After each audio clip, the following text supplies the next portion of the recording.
ये उनकी ज़ाती राय है या पार्टी राय है? और दूसरा ज़रा मखसूस नशिस्तों पे भी बताइएगा कि आपकी असेसमेंट क्या है? फुल कोर्ट बैठ रहा है, एक खुशाइंद कदम है कि चले तमाम पूरी कोर्ट बैठे और एटलीस्ट एक कॉन्स्टिट्यूशनल तशरीह का मामला भी है, तो आप क्या एक्सपेक्ट करते हैं? बहुत शुक्रिया। हमारे यहाँ ये है ना कि तारीख बड़ी तल्ख है। उज़्मा बुखारी ने नवाज शरीफ, मरियम सफदर के बारे में बड़ा कुछ कहा। उज़्मा कारदार ने तो कमाल ही कर दिया था। अच्छा है पार्टियां तब्दील करना, लेकिन शुक्र अल्हम्दुलिल्लाह मैं इमरान खान के साथ हूँ और वो साथ रहे ना। टिकट शिकट तो ये वो बेकारी लोग या वो लोग जिनके को आपकी इज्जत ज्यादा जब वो गली में आपकी वो इज्जत जब गली में ऐलान करेंगे ना, तो आप भी उसके उनके साथ नहीं चुप करो जाएंगे। तुम्हें, बैठती नहीं तुम आराम से, और तमीज ही नहीं है तुम्हें। और अजहर साहब ये बताएं ना ज़रा। इसकी बात है बोलना नहीं, इसको तो बुरी आदत है। और चले कोई नहीं, आप ज़रा ये मुझे बता दें कि अगर मैं पार्टी बदलती हूँ उसमें आपका कुछ लेना देना नहीं है। ये मेरा राइट है, ये मेरा हक है। मैं जितनी मर्जी पार्टियां बदलूं। आप कौन होते हैं कुछ बोलने वाले? चले इसको मुनाफिकत कहते हैं। कमालों की बात छोड़े, आगे चलते हैं। जरा जरा बात को आगे लेके चले।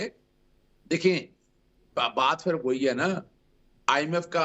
मैं तो कह रहा हूं कमीशन बिठा लें। इस मुल्क का बेड़ा गर्क किसने किया है? आप तो मैं तो कह रहा हूं माजी में नजर आएगा कि इमरान खान का रोल तो चले 1-2% होगा ना, 90% रोल जो है वो मुस्लिम लीग नून और पीपल्स पार्टी का आएगा। ये नोट कर लीजिए और मैं चैलेंज कर रहा हूं इस बात को।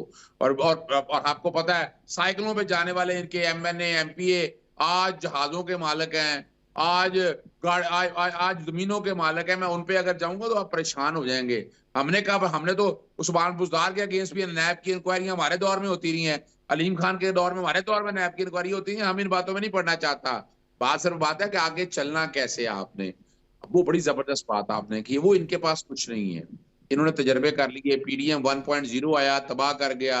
इन्होंने निगरान हुकूमत लेके आया। इन्होंने सिर्फ एक सियासी जमात को कॉर्नर करने के लिए, जमहूरियत को तोड़ने के लिए इन्होंने जो नुकसान, वो तारीख में लिखा जाएगा। जैसे सकूत ढाका को याद रखा जाता है ना, इस फसाइयत को भी याद रखा जाएगा और याद रखिएगा तारीख में लिखी जाएगी। अब आते हैं अगली बात की तरफ। वो बड़ा अहम मामला है जो आपने मखसूस नशिस्तों का कहा है ना, वो तो मैं हैरान होता हूँ। भीख में मिली हुई नशिस्तें, भाई आपका राइट ही नहीं है। भाई आपने अगर 100 सीटें हैं, 100 में से प्रपोर्शन, आइन कहता है आर्टिकल 51 और 106 कहता है कि प्रपोर्शनेट के मुताबिक नशिस्तें मिलनी है। अगर 100 है तो अगर उसमें से 50 है, एक पार्टी लेगी, 50 मिल गई, तो आधी आधी सीटें मिलनी है। अब वो अब दादा लगा जबरदस्ती इलेक्शन, और इलेक्शन कमीशन का गठजोड़ अब साबित हो गया है। जो इलेक्शन ट्राइब्यूनल अब रिटायर्ड जजों के बनाए हैं, कल अटॉर्नी जनरल जाके लॉ मिनिस्टर जाकर मिले हैं, तो और क्या डाउट। हम जो बात कर रहे तो हमने साबित कर दिया कि गठजोड़ ये इनका है। अब सवाल ये है कि अब उससे होना क्या है। भाई इन्होंने एक पैकेज दिया कि जनाब हम जनाब चीफ जस्टिस की उम्र म्याद जो है ना वो बढ़ा देंगे, 3 साल फिक्स कर देंगे, या हम जजों की उम्र बढ़ा देंगे, 65 से रिटायरमेंट 63 कर देंगे, लाहौर यानी हाई कोर्ट की 62 से 65 कर देंगे। वो सारा एक एजेंडा दिया और मखसूस नशिस्तें इसी एजेंडे को सामने रखकर ये सामने आई, तो वो सस्पेंड हो गया। अब मौका क्या है? जस्टिस काजी भाई साहब बाइस्ड है।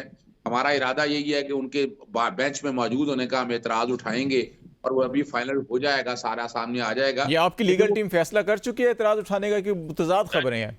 जी जी बिल्कुल, इस पे कोर कमेटी ने फैसला कर लिया। इस पे डेलिब्रेशन चल रही है वोकला के साथ बैठकर, और उसकी वजह बुनियादी तो चूंकि जस्टिस काजी भाई साहब इसका बेनिफिशियरी होंगे 2/3 अक्सरियत की, और जस्टिस काजी भाई साहब ने चूंकि अपना माइंड ऑलरेडी पार्टी का सिंबल लेने के ऊपर दे चुके हैं, और पार्टी का सिंबल लेना पार्टी को बैन करना है। सेक्शन 200 मैंने 6 महीने से तो सेक्शन 215 चैलेंज कर दिया हुआ है और लाहौर हाईकोर्ट में जेर इल्तवा है। और पाकिस्तान पीटीआई कई जो लीडर हैं वो मानते नहीं थे कोर कमेटी में, लेकिन मैंने अपना काम, क्योंकि मुझे इमरान खान ने कहा हुआ था तुम देखते रहो, वो मैंने करके और लार्जर बेंच बना लिया।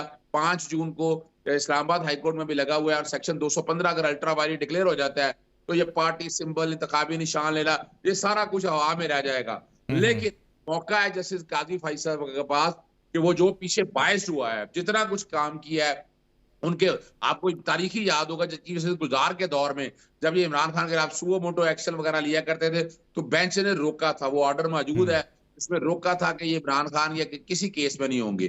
तो हमारा तो ये एतराज आप, और अभी आपने देखे लाइव स्ट्रीमिंग में जो ऑर्डर पास किया है, हालांकि 5 मेंबर बेंच ने किया, हम नहीं समझते वो भी ज्यादती हुई है। तो ये जो केस जो है ना, ये पाकिस्तान की सियासत का तयन तयन करेगा।